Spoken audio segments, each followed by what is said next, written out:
Foi exatamente a 20 de julho de 1969 que, com toda a coragem, numa época em que era completamente proibido, Alexandre Linhares Furtado, um homem visionário, fez o primeiro transplante de rim com dador vivo no Hospital Universitário de Coimbra. O doente veio a falecer às 3 semanas.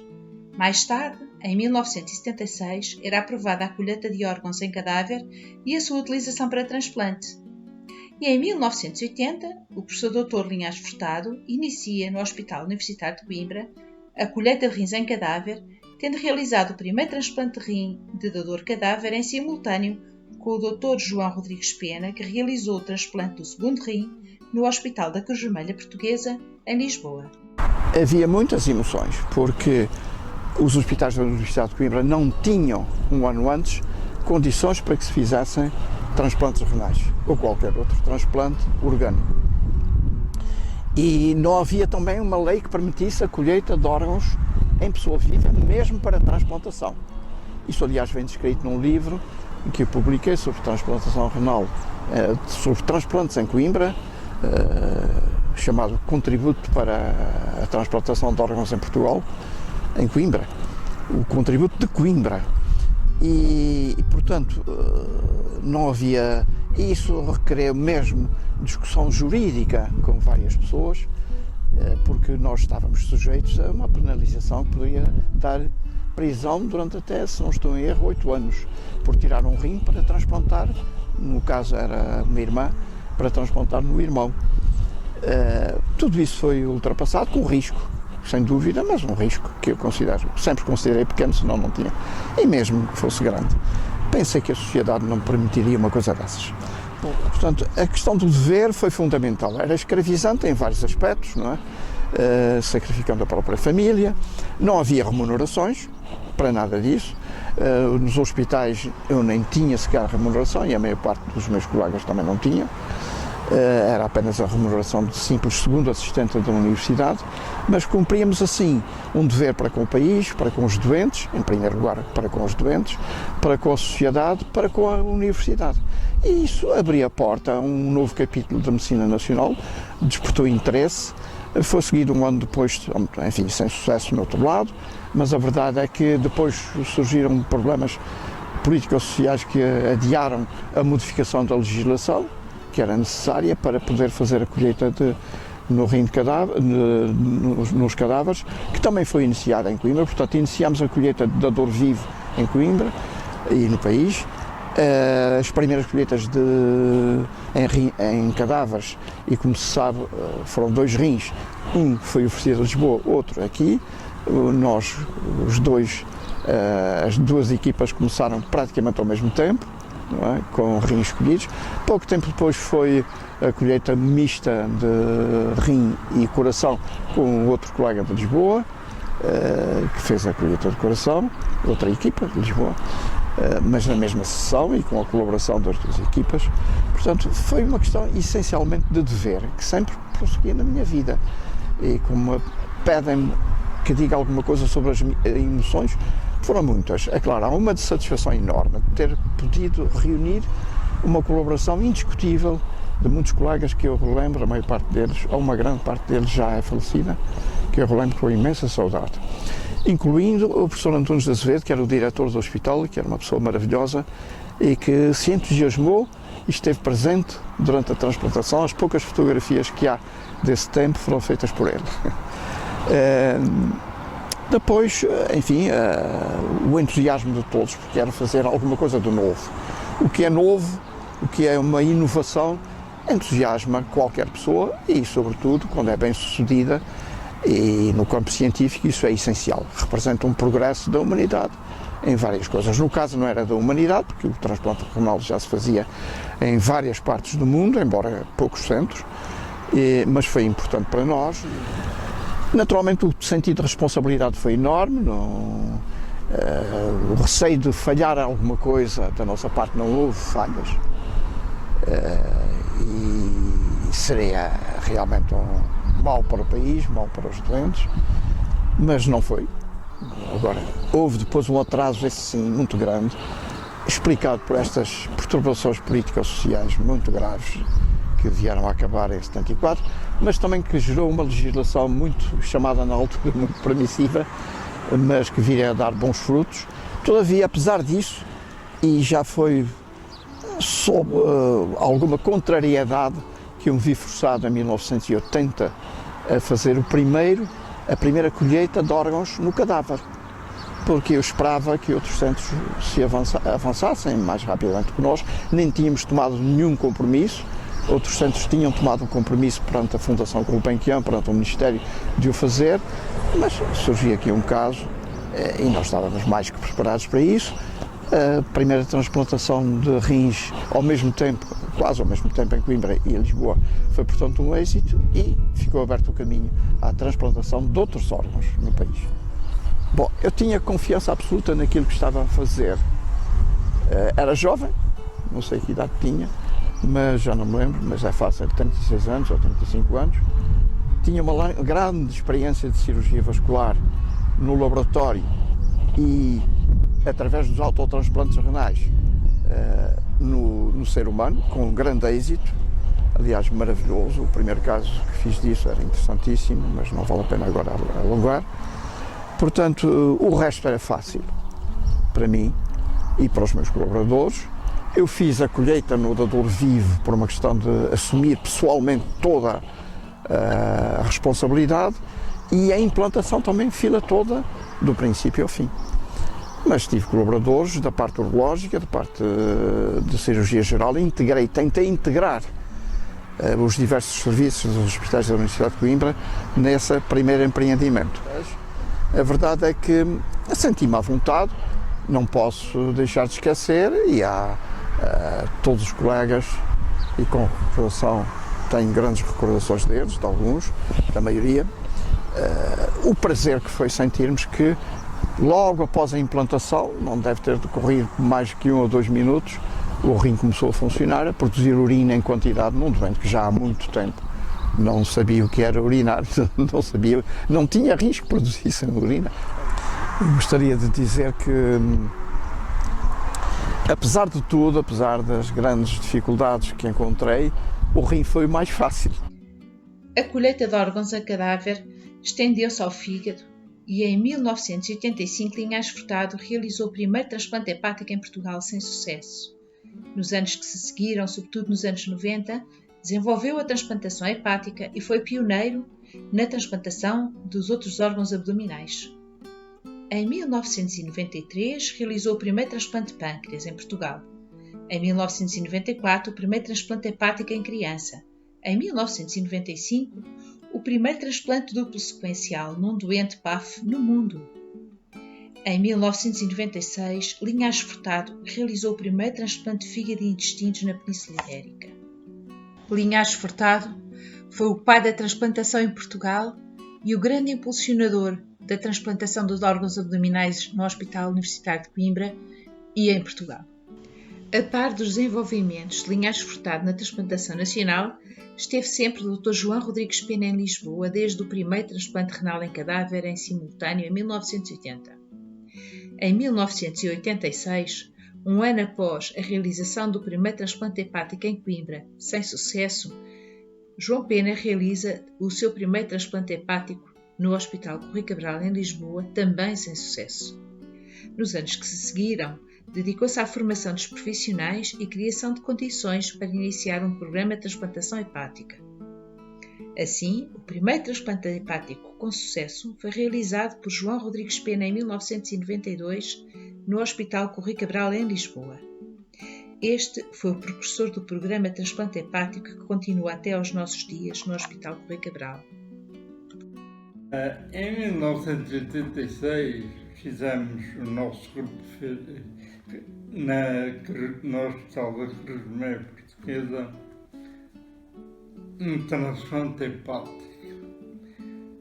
O receptor era onde tínhamos transplantado o rim cerca de 4 anos antes e que entretanto desenvolveu um tremendo, enorme hepatoma, hepatocarcinoma irressecável e dificilmente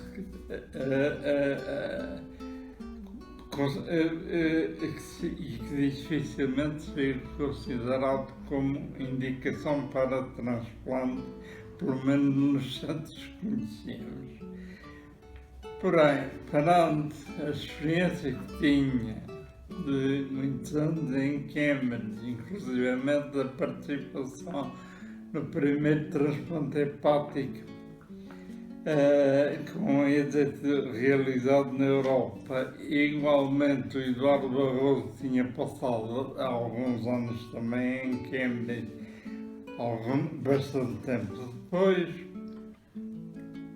Não tivemos coragem de negar ao nosso doente a intervenção. A intervenção até correu bem. Houve algum equívoco na conjugação do tempo de colheita e de entrada no bloco e também no líquido de perfusão, porque foi usado o lactato de Renier quando há imenso tempo no próprio rei usávamos o Eurocolins. De qualquer maneira, o transplante nem correu mal, houve algum sangramento durante a hepatectomia, mas o problema é que depois de realizada a cirurgia, o fígado não arrancou, não produzia aquela bile que queria ver, queríamos ver, nem os preciosos fatores de correlação. Portanto, continuava a sangrar, procuramos compensá-lo de toda a maneira, com sangue, plasma, etc., plaquetas, mas não parava de sangrar, nem o fígado arrancava. Portanto, acabou por falecer pelas 70, cerca das 70 horas de prazo, por falência múltipla de órgãos. O doente morreu no domingo e segunda-feira fui ao telejornal explicar as circunstâncias do caso e quando me perguntaram se tínhamos desistido do transplante hepático, disse não, queríamos organizar as coisas de maneira que estivéssemos prontos para um programa de transplante hepático. Isto viria a demorar 6 anos. Vamos constituir um grupo de hepatologistas, a professora Célia Monteiro, o António Freire, Ana Morben e Júlio Veloso. Eu, com 56 anos, iniciei uma reciclagem. Escolhi para essa reciclagem passar 3 meses em Pittsburgh, no serviço postal, porque eu usava e porque faziam ali 500 fígados por ano e a atividade era absolutamente enlouquecente. Não me lembro de ter tido um período deste tipo. Nesses 3 meses observei todo o equipamento que usavam, o cell saver que aproveitava o sangue aspirado do campo operatório, a máquina de infusão rápida, a bomba biomédica para bypass, a porta ao cava jugular. Tirei muitos apontamentos, trouxe os protocolos, as referências das máquinas. foram também a Pittsburgh cirurgiões, anestesiologistas, patologistas e uma hemoterapeuta.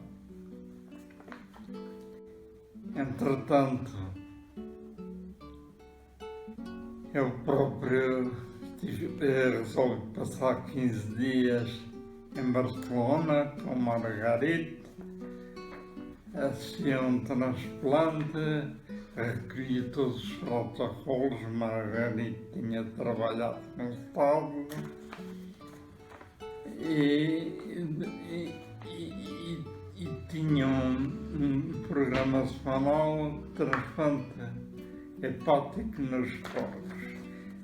Construímos com o Rui Cabral de Reis um laboratório de cirurgia experimental destinado a transplante hepático em porcos e ao treino do pessoal, quer médico, quer de enfermagem. Tivemos um sobrevivente desses porcos a longo prazo, foi passear para a quinta de onde tinha vindo. Finalmente fomos a Córdoba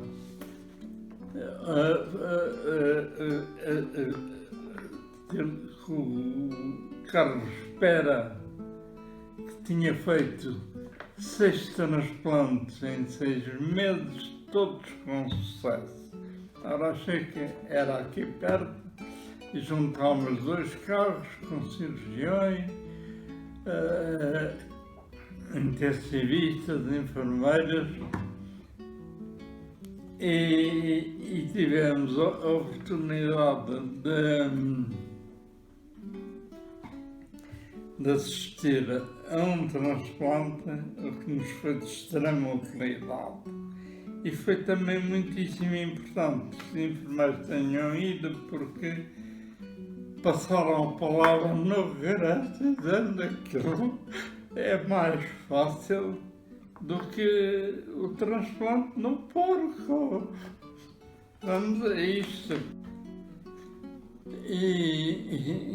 E foi de tal maneira útil essa ida à Córdoba que poucas semanas depois, em setembro de 1992, começámos o programa em Lisboa. Primeiro doente, uma doente PAF, com os seus 40 anos, e tudo correu bem. Outros doentes se foram seguindo, dezenas, centenas, nunca parámos. Quando me reformei, 10 anos depois, tínhamos cerca de 400 transplantes hepáticos feitos na unidade. A par do transplante de órgãos abdominais, inicia-se o transplante de órgãos torácicos. Em 1986, com grande coragem, o professor Dr. Queiroz e Melo realiza a primeira colheita de coração com a equipa de Linhares Furtado, em Coimbra, e o primeiro transplante cardíaco no Hospital de Santa Cruz, em Lisboa, dando início ao programa de transplantação cardíaca em Portugal. Temos que nos recordar que foi há 34 anos e o contexto do país era completamente diferente.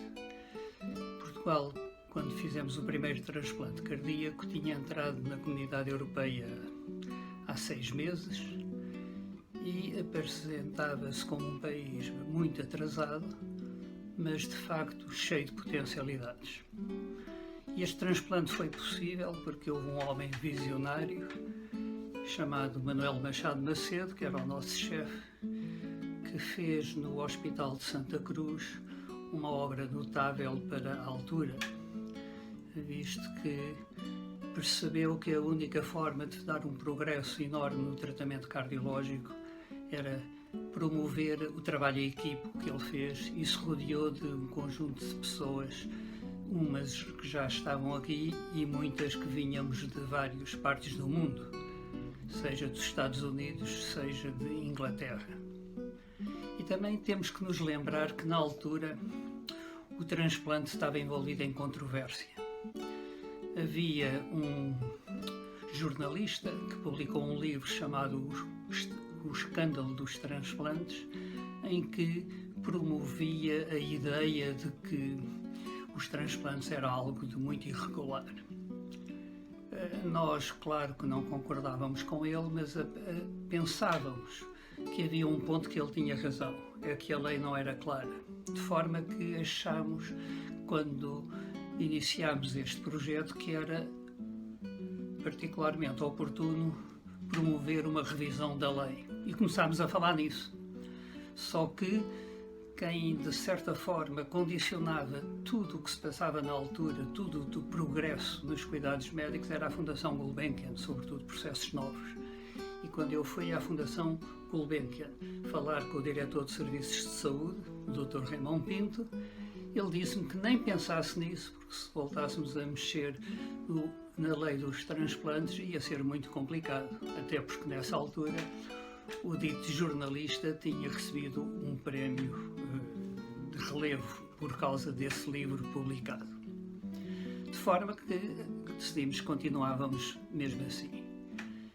Em Santa Cruz, na altura, quem estava encarregue deste projeto era o Dr. Rui de Lima, que entretanto mudou para Santa Maria, e eu retomei esse projeto e o Dr. Machado Macedo deu-me todo o gás para avançar.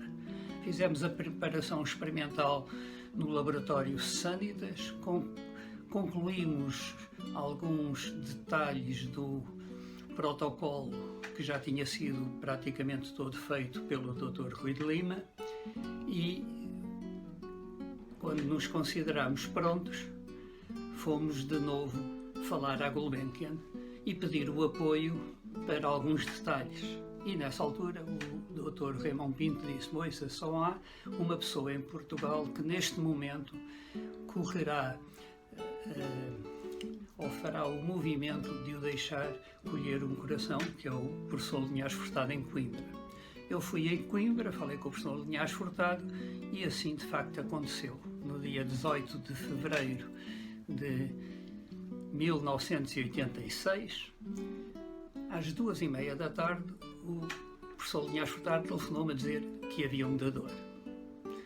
Bem, a partir daí foi preciso falar com as outras pessoas responsáveis do projeto, sobretudo o Seabra Gomes e a Ana Oliveira, para decidir se avançávamos, porque o receptor tinha 48 anos e o dador era borderline, 50 e poucos, mas saudáveis, e decidimos avançar.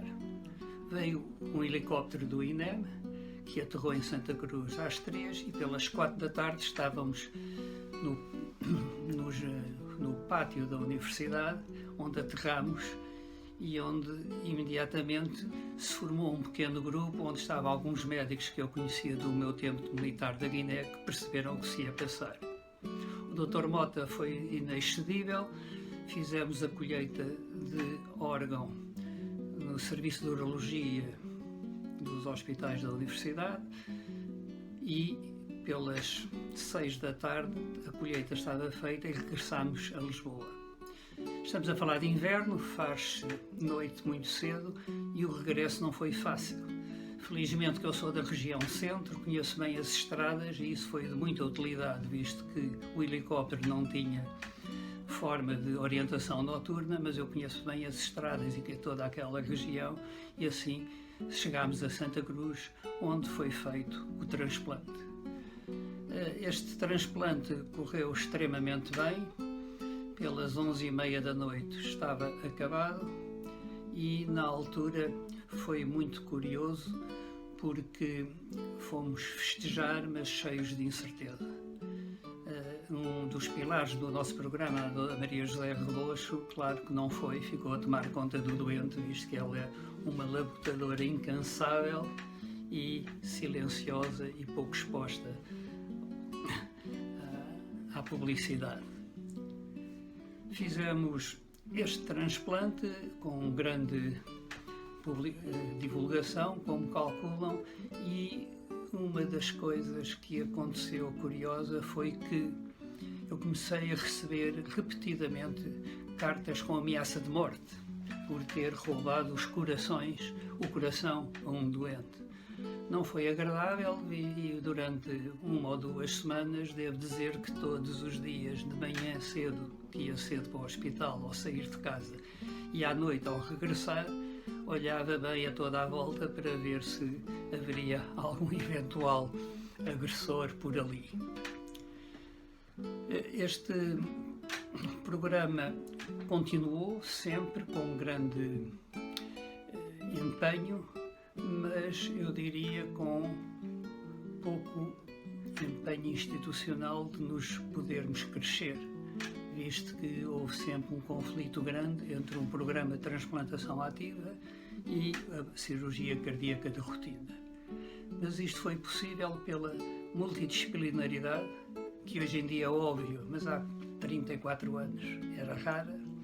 Foi possível porque houve um diretor que nos entregou completamente a responsabilidade, e foi possível porque houve de facto um grupo de pessoas, os séniores, de que já disse o nome, mas muitos júniores de altíssima qualidade, como Maria José Rebocho, José Fragata, que nos ajudaram a concretizar e a levar por diante um programa que continuou sempre, embora infelizmente com a dimensão que todos nós ambicionávamos.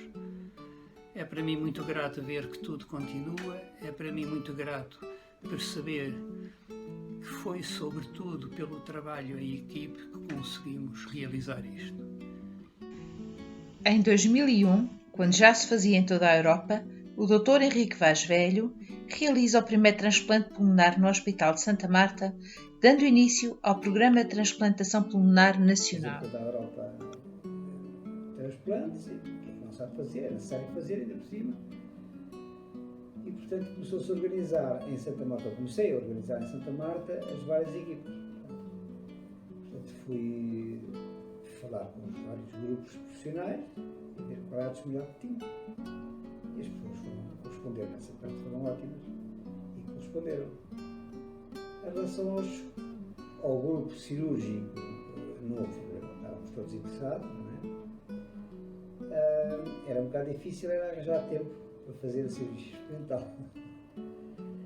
Mas pronto, conseguimos fazer. A operação em si correu sem novidade especial, não houve nenhuma complicação.